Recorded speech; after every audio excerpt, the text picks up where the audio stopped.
Hey everyone, welcome to the Behavior Trap Podcast featuring your host, Alan Lowe. The Behavior Trap Podcast is an interview-based format show that features everyday ambitious behavior analysts that are currently working towards getting their certificate, or already have one. I believe every behavior analyst is making a difference. And well, I want to hear how they got there, what school was like, what they would do differently, and finally, what they're doing now. Hey Victoria, how are you? I'm good. How are you? We are doing good. We are officially on season 2. Pretty exciting. Yeah. Yeah, we took almost a year off while I was in grad school, so I don't know, I'm a little nervous. First podcast in a very long time. Yeah. Just breathe and relax. It's all good. Do you have any plans for this holiday break, Christmas season? Well, I'm going to spend Christmas with my daughter and seeing my sister who is newly engaged. So her and a fiance this year. So it's just going to be good vibes, good time, reflecting on the past year. Despite the difficult challenge of the pandemic, I think it's just going to be just an awesome time to, celebrate with friends and family and, close out this chapter and hopefully look to a new future in the next year. Yeah, no, you talk about like a strange last 2 years really. It's been upsetting, it's been sad, there's been good moments, there's been sad moments. It's really been a roller coaster the last year and a half, 2 years. I agree. I agree. So we're going to go ahead and we'll kind of talk a little bit. So the first thing I really want to know is like give me a little bit of history about yourself before we get going. Well, I was diagnosed with autism at the age of 17. I with the psychology profession as a whole, my college years, alumni of Tougaloo, woohoo, here in Jackson, Mississippi. Well, Tougaloo, Mississippi, rather. And I realized that I have a lot of self-healing and this really beautiful feeling of self-fulfillment when I'm in the psychology profession. So I made that my major. I graduated with a bachelor's in psychology. I am 6 months away from a master's at Capella University in their ABA program. Woohoo! Again. I currently am waiting to hear from the board to take my RBT exam and start the process of getting those hours to become a board certified behavior analysis. So that is really the dream. And I think it adds an extra layer of joy and happiness because, you know, autism, when they want to say, hey, I work with autistic children like you, and I do this for a living, and I have autism too, so you can definitely do it. So that's one thing that brings me the great joy is to give hope, and tell people there is a life outside of your diagnosis. Exactly. And I think it's even interesting because you said you go to is it Capella University? Yes, in an Yeah. online program. A lot of people that I've talked to previously, I know a lot of them have done the online program. But out of curiosity, what made you end up choosing Capella? To be perfectly frank with you, it was the only school I could find that would take my GPA. My GPA. I didn't have when I graduated from Tougaloo. It was a great GPA considering that I became a mom during the last 2 years of my college career. And honestly, it could have been better. I won't sugarcoat anything. It could have been better, but I got deterred off my path dealing with the wrong guys, peer pressure, not liking myself, hating myself. Those were the years that I really just went into a very bad downward spiral. So I graduated with a GPA that was honorable, but not where I know it could have been. And of course, that hits you hard when you go to graduate school, and some of them have strict, rules about your GPA. And Capella being so great, it was one of the few schools that I could enroll with in my GPA. And I just told myself, okay, this is a second shot. Who I was in the past is not who I am now or who I will become in the future. So I've been kicking butt, and I have a 3.85 in the program. Let's go. No, that's really exciting. Whenever I applied for my current position, the whole GPA thing was never brought up. And I remember when I was in the grad school program, I really focused on getting the best grades possible. I remember the first semester I got a 4.0 and I'm like, holy crap, I got to keep this going. And I worked hard on it for the next 4 semesters and did great. But then when it came time to like actually get a job, like the being having a 4.0 was never talked about. Like it wasn't like, I don't know, it's more about experience, you know? Absolutely, absolutely. I've kind of found that out, but the GPA is honestly for me, it's kind of like what I could have done. It's something that I use for myself. So even though high GPA is great, the biggest thing about is doing what you love and making sure that you are competent at it, to make a really thriving career out of whatever it is you wish to do in life. No, exactly. And then when you talk about like applying for grad school by itself, I don't know how you are with comprehensive tests or like those big standardized tests, but I don't like them. Like I get anxiety. Like the ACT, the first time I took it, did horrible. Like if you were to compare my ACT score or my GRE to my GPA in grad school, completely different. Like I'm like a completely different person. Absolutely, absolutely. My first ACT score was not like it was very disappointing. Like there is like you look at my GPA score and you look at my grades and you're like, there's no way this should have happened. But the second time I took the ACT, it was at a much better score. But however, a lot of people in the African American community, my score would be totally praised. However, there are some people out there that's like, well, what's so great about that? But you got to understand in African American communities, sometimes we don't have the best education. We don't have, typical things that's going to be taught in college. I know I sure did. A lot of my classes are nowhere near what I was supposed to learn by the time I got to college. So I just ended up teaching myself and, doing the best I could in college and did very well.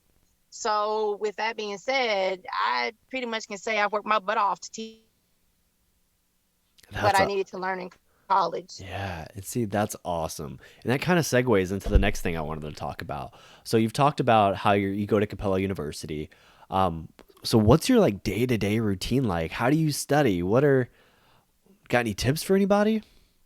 Yeah, I do. First, when you're an autistic individual, the biggest thing, especially when you're a parent, is learning to adapt to change. Because when you're a parent, of course, day to day, it changes. Your child could become sick. I could be sick. You could be sick. Anything can happen, good or bad. My morning routine consists of me getting up literally at 4:15. I go running, do a couple of exercises. I shower. I get my daughter up, cook her breakfast and, get her ready for school, get my stuff ready for the day, and I drop her off. And I drive like an hour and a half to work back and forth from home every day. So I get to work, do my things there, working with autistic children. Some have different, intellectual disabilities, cognitive disabilities. Everyone has their own strengths. So work changes a lot. My clients will be different, when I get them because I don't have them yet. I like to point out that I'm still training. But then I come home. I get home typically around 6:30, spend time with my daughter, asking her about her day while I play with her, spend time with her. We cook dinner, and then I get her ready for her bath, put her, in her pajamas. We read 2 books every night, like clockwork, and she's off to bed, and I indulge in self-care, giving myself facials and a bubble bath, and I do homework. So I typically stay up to around maybe 11:30, and then I, go to sleep, and then the day starts all over again. So I barely get a couple of hours of sleep, but I've learned to, really be okay with it. Yeah, and it's kind of crazy to think about. Whenever I was in grad school, I like to look back at it. And when I was in grad school, my biggest issue that I think I had personally was like just mental health issues and like really balancing. Because right before grad school started, I got married and I spent so much time studying. I would be up till midnight and then I'd have to be at practicum in the morning. And that took a toll on me. So after the 2 years were over and I finally graduated, talk about relief. I'm like, man, now I can actually go to bed at 8. I can go to bed at 7. Like It's so crazy. And I look back at how I felt during those 2 years, and I just was not in a good headspace. Yeah, it does that to you. Like, I am so dedicated to this profession and have such a love for this profession and a love for children, not just autistic ones, just children in general. I've always loved children. But even my new coworkers are like, you have to learn self-care. They've even given me the talk. They're like, we see your dedication. We see your commitment. We see the passion. But please, and they'll just kind of joke with me, please, for the love of God, please take a day off, go out here, get some ice cream, breathe, because all I've been thinking about is passing the RBT exam so I can hurry up and become certified and start my work. Like, all I can think about is becoming a board certified behavior analyst. I've got the flashcards, I've got, study materials, and I haven't even started my hours yet. But because this is such a dream job for me, and it gives me a sense of hope and self-worth, not saying that I don't have it outside of the profession, but when you really have something that you love to do every single day of your life, even with that passion, you have to remember self-care, and that's something I am just beginning to learn. Even as I'm seeing the finish line towards my master's, I really have got to get in the habit of self-care, hence the facials and bubble baths after my daughter is taken care of. So, Oh, definitely. So kind of going back a little bit, back to Capella. So right now, like, let's talk about like your supervisor. Who's your supervisor? What's the thing you remember about him the most right now? Like, what stands out? I don't have a supervisor, actually. I'm 6 months away from my graduation, so I have actually 2 more classes left that I got to start in January, actually, right after New Year's. And I probably would have a supervisor during my last class, which won't start till April, because I'm on schedule to graduate in the middle of June. So I don't, as of yet, have a supervisor, but I do have an academic advisor who's been great and just awesome and just making sure, that everything's on the up and up. I've got all my classes and credentials thus far because I really just want to hurry up and get my master's so I can finally say, okay, I'm no longer in school. I'm done with school for a while. Please let me just get some sleep, because I've been telling people I'm in school. I feel like I've been telling people I'm in school for like 10 years. Like, when am I going to get the degree? Like, it's finally over. So I'm just 6 months away from telling people, okay, I'm not in school anymore. I've got this degree, because the bigger picture is for me to get a PhD, because I want to be a board certified behavior analysis, doctorate. But, to be perfectly frank, I ran out of financial aid money from the government. So I'm on my own when I get my PhD. But I have many more talents that can more than supplement that. So no matter what's going to happen, I'm going to get my PhD. Yeah. That's something I've been wanting since I was 6. So that's awesome. So if you were to go like the PhD route, like what would make you want to go that route? Is it like, do you want to do more research? Do you want to work in an academic institution? Like, what do you want to do?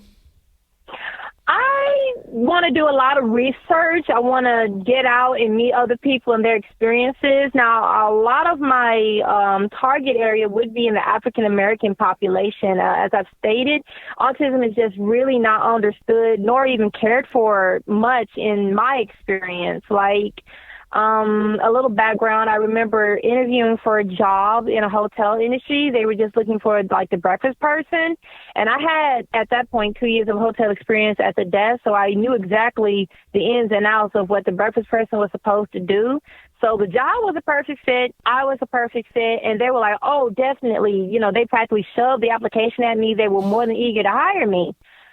But the problem was the one time when I said I have autism, but that does not mean I cannot do the job. Here comes the backpedaling, and all of a sudden the manager has to interview me, and all of a sudden she was never available. So it's kind of like they were hoping after stonewalling me for so long, they're like, she'll just stop calling, which I did, but that was a perfect a scenario of how we have job discrimination. Like, you say something about yourself, and even if you're completely functional, because a lot of disorders are not understood, they'll just like, well, we can't risk you, and they don't give you a chance.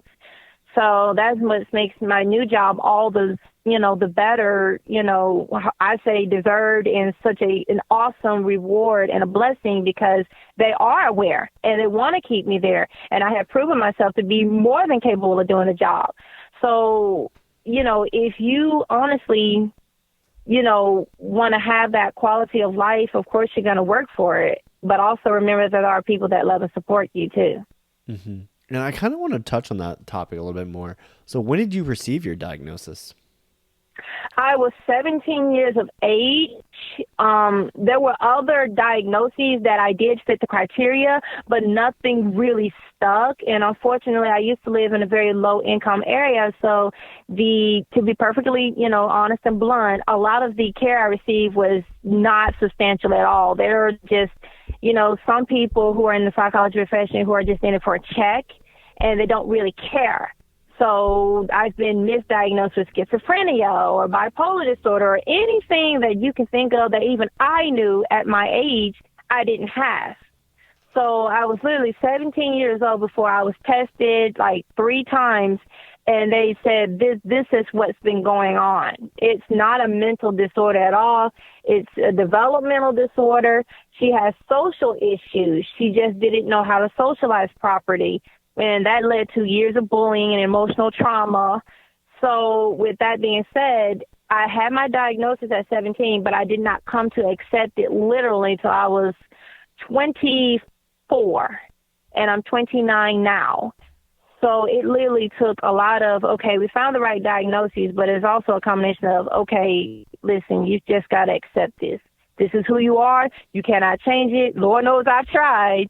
But it really became a really challenging yet wonderful experience to say that this is who I am, because I've ran from it for so long, and let's just say it backlashed in my face tremendously. So, I think that's a big part. Like, I cannot, go out into the world and say, accept us for being autistic. If I look back on it, I couldn't do the same for myself. So I really had to get to a point of being okay with me being autistic and finding the best avenues to take and support, then go out into the world and say, well, other people are experiencing this, other children, other adults are having this issue. We need to go out and support them as well. So that was a very big thing for me. So, and I think that's another thing is there's like this thing growing up, you always hear like, or once you literally, I feel like I've heard it all the time. Once you've met one person with autism, you've only met one person with autism. And I think that's a really interesting piece, because I've met some adults that have been diagnosed with autism, and they may have had great care growing up, and they had a bunch of ABA therapists. And then I've talked to people who haven't had, who got their autism diagnosis when they were 30. And it's interesting to see like the outcomes of them both. Yeah, definitely. Because it's hard to be a Black woman, but it's even harder to be a Black woman with autism. I'm just going to lay it out there and be real. It affects my dating life. It affects my, family life sometimes. It affects me being out into the world, sometimes just even going to the grocery store and just having, small conversations with people while you're waiting in line. It affects every aspect of your life, but it does not have to affect it to the point where you should give up.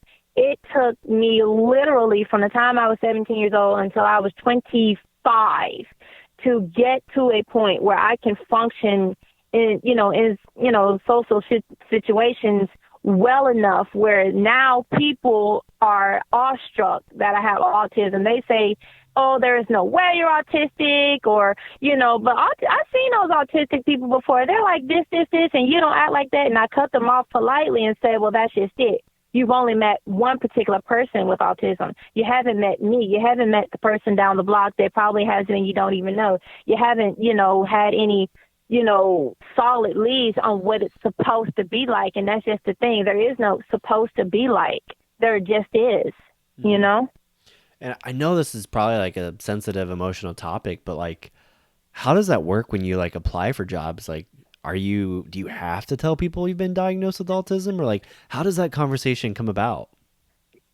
It doesn't. I'm just a straight up real honest person. Either you take it or you leave it kind of person. Now that particular instance that I mentioned, that was actually the first time I was trying to see how well, like, would I do in a job setting if I was honest about my diagnosis. Now, to answer your question, no, by law, there's nothing that says you have to divulge your diagnoses, disorders to employers at all. There's no law that says you have to. And if you do, by any chance, have any instances where they're clearly trying to abruptly end your employment there due to any disorders, you do have the right to sue. However, I want to say it's often hard to have job discrimination cases with people with autism because there's always, the employees can always say, well, no, there was other reasons. It's not that. And it's really hard to prove. It's not really so much as an emotional topic, it's so much as a topic that really ticks me off to the point that, okay, I'm going to change it. That's one of the goals I have. I want to go to legislature in Washington, D.C. and say, hey, these are some things that need to change. I mean, people always talk about neurodiversity. You have employees who say, oh, this job is all about neurodiversity. But the minute that sometimes you have somebody that can clearly do the job, but they just may have this disorder and they may need certain accommodations, some employers are all for, well, we'll welcome you, we'll work with you. And then there are some employers that are like, you know what, it's not going to work, but they'll try to, redirect it as, oh, no, we found somebody else or this and that and the other. And for me personally, that was just my experience with that one particular job. The area that I live in currently, I can tell you they will not be all that accepting of anyone with any type of disorders, no matter how functional you are, no matter how well you can demonstrate your competency. If you admit and say, hey, I have this and I need some accommodations, I can tell you now, you either will not get that job, or if you want the job, you would literally have to, like, okay, don't say anything just yet. Or you can choose to not say anything at all and they'll never know. It's literally up to the individual, but that's what I want to change. Some areas are just not as accommodating or welcoming because they don't understand. They think if you have a disorder, you're going to put yourself at risk or, customers or clients at risk. So they don't want to give you a chance. And that's really, really hurting our autistic community because we're not given a shot because we're judged due to that negative stigma. Mm-hmm. And it's even interesting. I feel like some people look at it as if that's like a credential. You know what I mean? Like, it's like, oh, my name is this, comma, ASD. It's like, no, that's just like, for example, like I have ADHD, but like, I feel like I don't have to bring it up all the time. Like whenever I fill out medical work, it's like, yeah, I have ADHD, but I don't want to talk about it. Like, you know what I mean? Like sometimes I feel like people look at like autism as, oh, that's just, it's who they are. It's their credential. But it's not. Totally. I see where you're coming from because being honest about that with partners, like potential dating partners, has affected me greatly. I try being honest with guys and, they either ghost me or, they'll make up an excuse why it won't work and then, they end contact with me. Nobody really gives me a chance. I think the only person I can honestly say the entire dating life that I've had was my child's father. It didn't work out, but honestly, it had nothing to do with my autism. He's very well aware of it. He's very interested because it affects our daughter as well. So he always may ask me, well, is she okay? What can we do? How can we make sure she has proper accommodations? He's a very wonderful dad, a loving dad, very involved dad. And I know a lot of people might not agree with me on this, but I'm actually happy that it didn't work out, not due to my autism, because for once I've had something wrong that was a normal wrong, not because of me. It's because people just don't work out all the time. But for once in my life, it had nothing to do with my autism.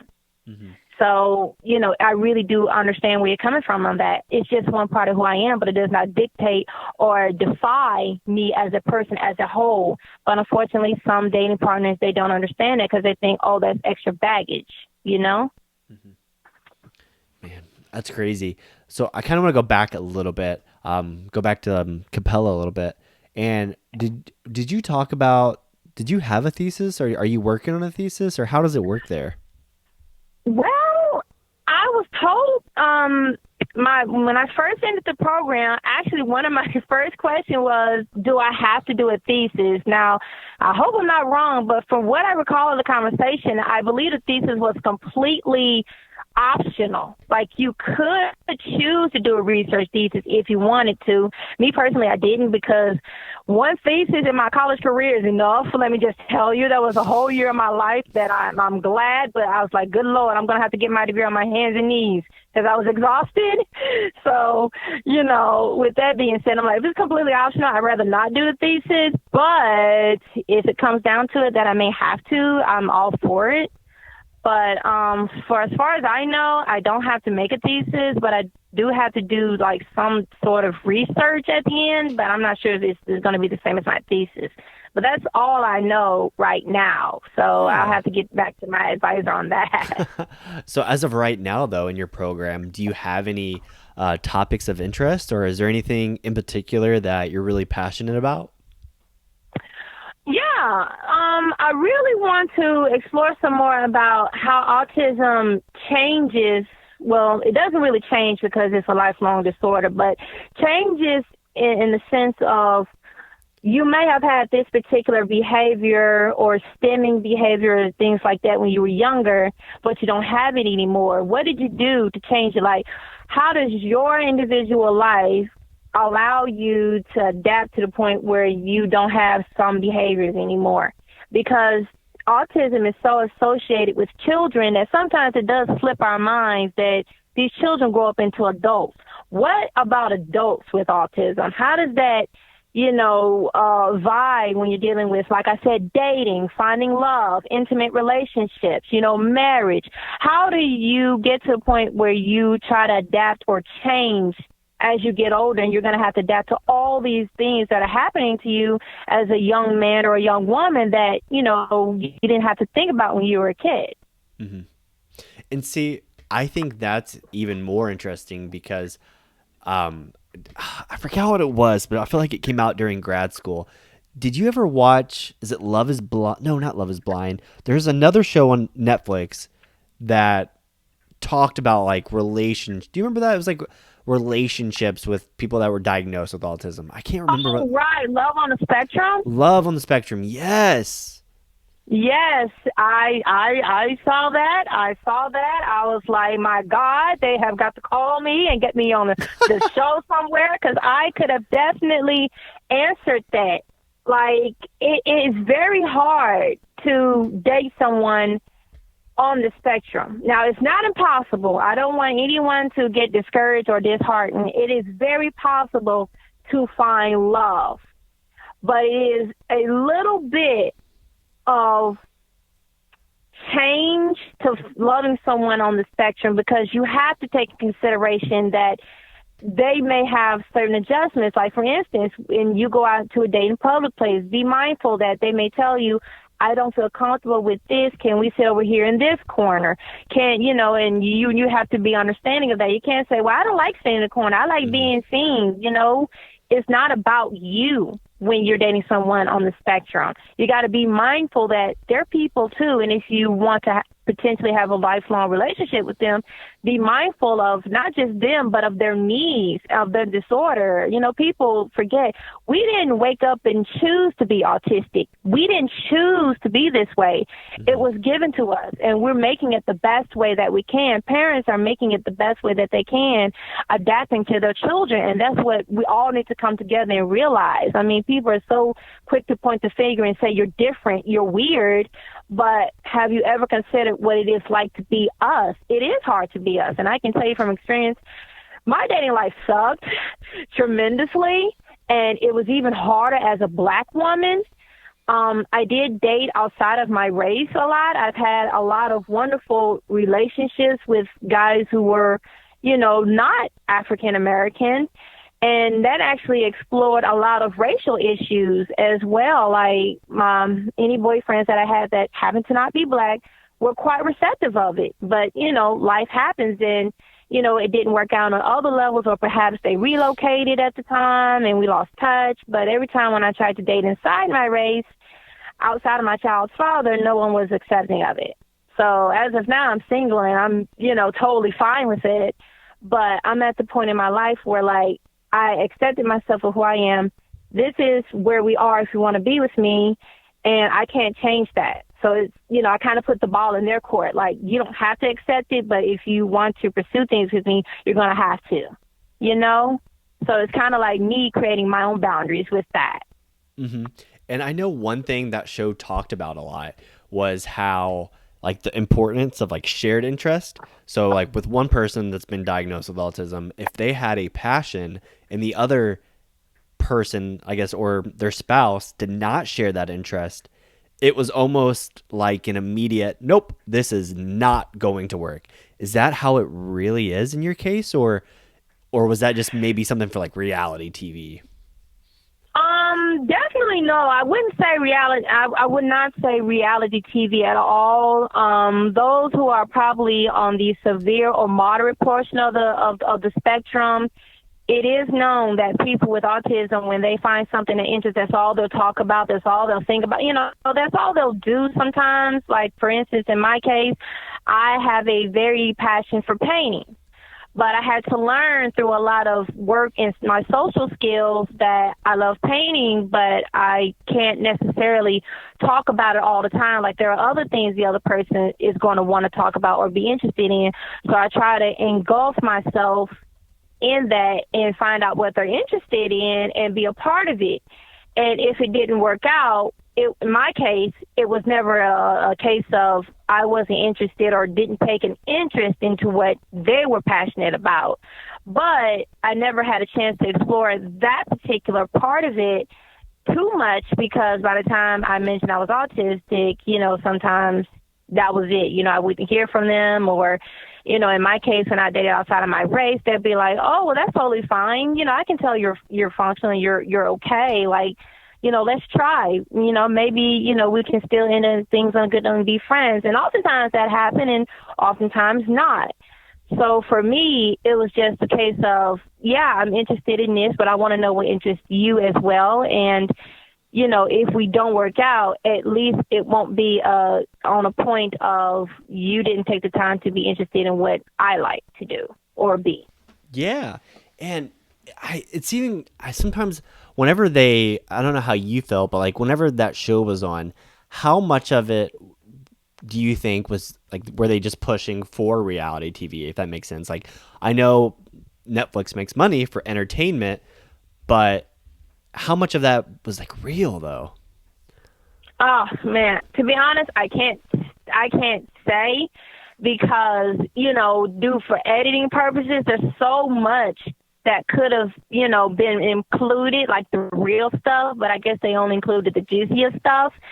But it's hard to say, because sometimes they downplay what it's really like, or they put the people in actual situations like, okay, we're going to interview in your day-to-day life, but we kind of want you to be in this situation, knowing that it's not going to be a comfortable situation, because maybe some people with autism don't like to be around a lot of people, but instead they want that person to be around a lot of people just so they can get the reaction on camera, which is totally not cool at all.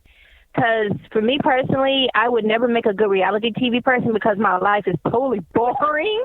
I love my job and I have super fun, and I'm a fun mom, and I try to teach my little girl that with autism, the world does not end. You can have a life outside of that. So if I can be a good role model for her, that'll make everything I went through worthwhile. Like everything, the bad times, the horrible times, the times that almost ended my own life, it'll make it all worth it, just to have my daughter say, Mom, you did it, now I know I can do it too. So I try to teach my daughter that even though relationships are multifaceted, if it's not for you, you can walk away. Because I think a lot of people on the spectrum feel like, if they walk away, they'll never find someone that'll love them. So they kind of put up with a lot of things that are not good for them. And I want them to know that's not true. You do have the choice to walk away, and someone will love you. Maybe not now. Maybe you haven't found the person now, but you are worthy of finding love, whether you're on the spectrum or not. Yeah. So we'll kind of slowly start wrapping things up. So one of the few last things that I guess I used to ask people, and I haven't asked in a long time, one of the last things I want to ask is, what's one piece of advice you wish you could have told yourself when you were getting into behavior analysis or school that you know now? Or is there something you wish you would have done differently? Well, one thing I really wish I would have told myself when I was younger was that you are special and you are important. And this diagnosis does not mean you will never have a life. I wish to this day that I had told myself that, or anyone would have told me that. I mean, people have said something similar, but they really didn't have attitudes that matched. And I really wish something I would have done differently was honestly accept myself sooner, accept my diagnosis sooner. And I think it would have caused a lot of things that happened to me to not even happen if I had just simply accepted myself and been myself. A lot of my diagnosis, me not accepting it, I tried to be something that I wasn't, that I obviously was not. And when you have, autism, it's kind of, noticeable sometimes, and especially with your behavior. And, that kind of just shy people away, and then the rude comments and things like that. So it kind of like, if I had just accepted myself, I think a lot of things that happened to me would not have happened. So those are the two things I really wish I could go back and change. But I can't, so the best thing to do is to accept it now, say that was my past, but it doesn't dictate who I am now, and just try to change myself and change, things for the better for our community. Awesome. And where can listeners find more about you and your dissemination efforts? Are there any social media platforms that they can find you on or find out more about what you're doing? Yeah, you can actually get a look into my crazy life. It may be a little boring at times, but there are times where it gets a little wild and crazy. Viewers can look at me on my Instagram page. I don't have Facebook because I don't have social media much, but I do have an Instagram at Vic Corley. So you can reach out to me there. Anybody that's listening that wants to know more about what it's like to be in my shoes and my life are more than welcome to find me there. I've also done some blogs on Autism Speak, their organization, so you can go there to the website and look on their blogs page and find some blogs by me as well. Awesome. Well, thanks for coming on the Behavior Trap podcast. Thanks for having me. I had a great time.